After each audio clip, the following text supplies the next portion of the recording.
have with us here CNET senior producer Dan Patterson to the question of Russian collusion and meddling, and the fact that, Major Garrett said, yeah, we're interested in our own election, but this is nothing new. This is happening across the globe. Our European allies are dealing with the same thing.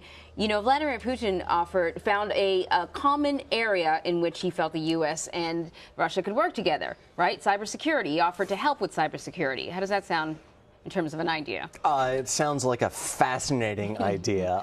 Look, Major Garrett was absolutely right. In fact, many people in the cybersecurity community look at Ukraine as the test bed for cyber attacks that targeted not just the United States, but the rest of the Western world. In fact, the GRU has hallmarks of these types of attacks. They were likely behind the bombing of MH17. They were likely behind the propaganda attacks that we saw all throughout Eastern Europe. So it's an MO that is tied to forensic evidence. And when I say forensic evidence, I mean just like with a tangible, real-life murder or crime scene, there are hallmarks and tracers that go along with digital attacks. There is a bipartisan commission that has agreed largely that all of these point back to not just Russia, but the GRU. And when we take the MO and this hybrid warfare, which is kinetic attacks with psychological attacks, with digital infiltration, or what we call hacking, we have a pretty good indication that Russia was responsible for the U.S. election meddling or interference and other democratic election interference.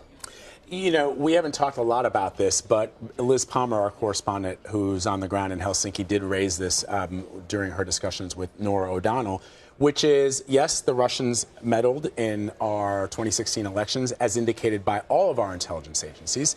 But the fact that we now have those 12 individuals who are intelligence operatives who've now been indicted by the Department of Justice, Liz seems to indicate that that is going to be a problem for Russia. That means that somebody, somewhere, somehow, there is some effort, some cybersecurity effort, either cyber or actual human intelligence happening there to discern who those individuals are. And so the idea of jointly cooperating with the Russians on something like this does strike me as perhaps problematic.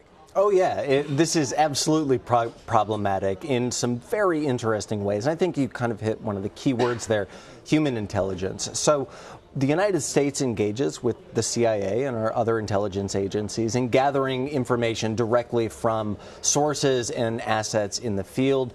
GRU does the exact same thing. There is almost 0% chance that these 12 individuals will be indicted or given up. They've been indicted, but handed over to U.S. Authorities. What's interesting is this kind of charade when we put these two leaders next to each other, just like when we put President Trump up with Kim Jong-un and the North Korean leadership.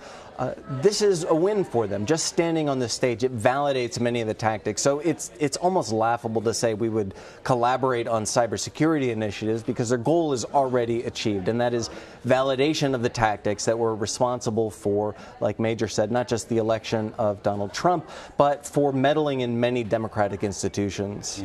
So maybe, though, what comes out of this is, in a way, even though the president's not putting Vladimir Putin on notice, but the very fact that this is such a public display, that Vladimir Putin is being sort of questioned very publicly and being forced to deny it, is enough to maybe make them more cautious moving forward when we're talking about the midterm elections?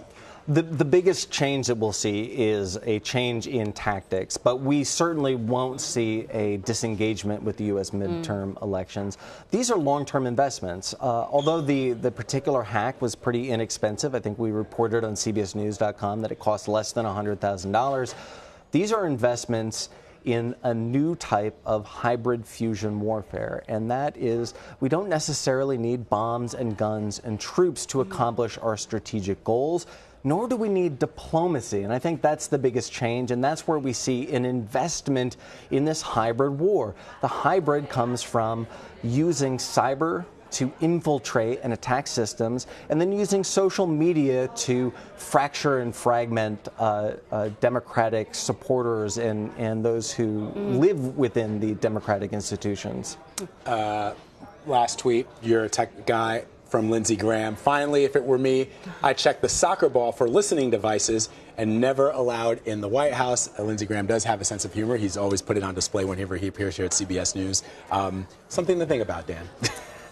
Listening device and a soccer ball. Don't bring the soccer ball into the house. Wow. Indeed. All right, Dan Patterson, thank you so much.